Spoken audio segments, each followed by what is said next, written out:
হরে কৃষ্ণ। রাধে রাধে বন্ধুরা, আশা করি তোমরা সবাই খুব ভালো আছো। ভালো আছো কথাটা বলতে আজকে সত্যিই খুব খারাপ লাগছে, কারণ আমরা জানি যে এই সমাজে এই পরিস্থিতিতে দাঁড়িয়ে এখন আমরা মেয়েরা কেউই ভালো নেই। আর যা হলো আমাদের আরজিকর হসপিটালের সাথে, তোমরা তো সবাই জানো, মৌমিতা দেবনাথের সাথে যে ঘটনা হয়েছে, সেক্ষেত্রে আমরা সেটা ভেবেই কেউই ভালো নেই যতক্ষণ না তার অপরাধীর শাস্তি পাচ্ছে। তাই চাইবো তোমরা ভালো থাকার চেষ্টা করো, সুস্থ থাকার চেষ্টা করো। তাই আজকে একদম একটা ছোট্ট ভিডিও নিয়ে এসছি যে রাখি পূর্ণিমার দিন আমি কিভাবে আমার সকালটা শুরু করলাম। সর্বপ্রথম আমি আমার রক্ষাকর্তা, যে আমাকে সর্বক্ষণ রক্ষা করছেন, তার হাতেই রাখি পরিয়ে আমি আজকের দিনটা শুরু করেছি।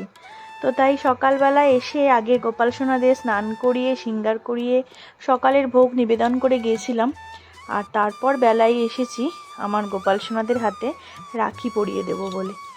তো আমাদের সমাজে যে বোনেরা আমরা ভাইদের হাতে রাখি পরাচ্ছি, শুধু সেটা ভাবলেই হবে না যে আমি তার ভাই বা সে আমার বোন।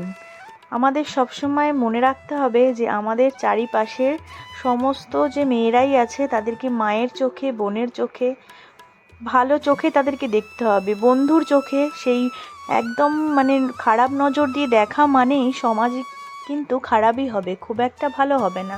তাই আজকে আমি গোপাল সোনাদের হাতে রাখি পরিয়ে দিলাম, আর তাদের কাছে একটাই প্রার্থনা করলাম যেন এই সমাজে ছেলে মেয়েরা সবাই একে অপরকে বন্ধু ভাবে, মা ভাবে, বোন ভাবে, ভেবেই তাদের সাথে যেন সেই রকমই আচার ব্যবহার করে।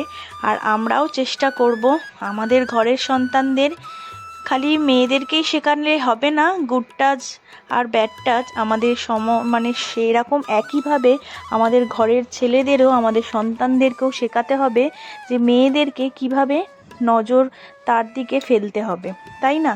তারা যাতে মেয়ে বন্ধু বলো, পথে হেঁটে যাওয়া তাদের অন্যরকম যে মেয়েরা যে যায় তাদের দিকে দৃষ্টি কিভাবে ফেলবে, সেটা যেন তাদের দৃষ্টিটা ভালো থাকে, সেই শিক্ষা আমাদের সব সময় দিতে হবে।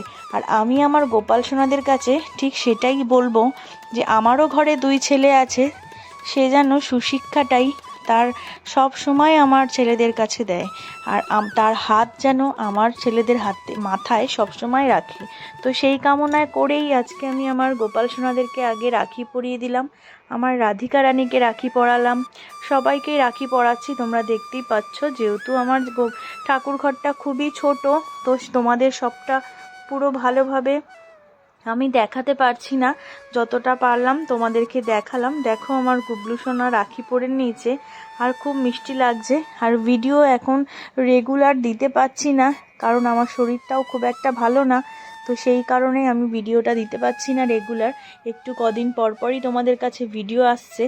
আমার ভিডিও চ্যানেলে গিয়ে তোমরা দেখতে পারো যে জন্মাষ্টমীর কেনাকাটা করার জন্য যে একটা ভালো দোকানের আমি তোমাদেরকে খোঁজ দিয়েছি, সেই দোকানে গেলে তোমরা সহজেই সমস্ত কিছু গোপাল সোনাদের পেয়ে যাবে।